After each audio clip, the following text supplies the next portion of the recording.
1999-cu ildə öldürüldü. Səni axtarıram da dəhşətli bir həyat hekayəsini izləyəcəksiniz. Hər kəs o hekayənin qapandığını düşünürdü.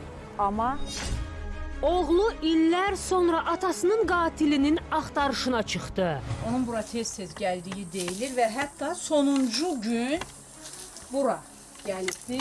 Xoşqədəm Hidayət qızının aylardır apardığı araşdırma. Arzumanın arxasında kimsə olubdu ki, burada işi qapadı. O 2 dənə qız açacaq bu sürü. Qanları donduran cinayət. Hemen baltayla doğruldular, hemen qanlar da hemen qan imiş. Neydi orada yandırır.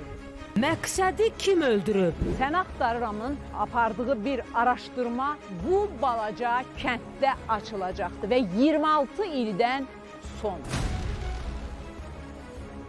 Bugün səni axtarıram da.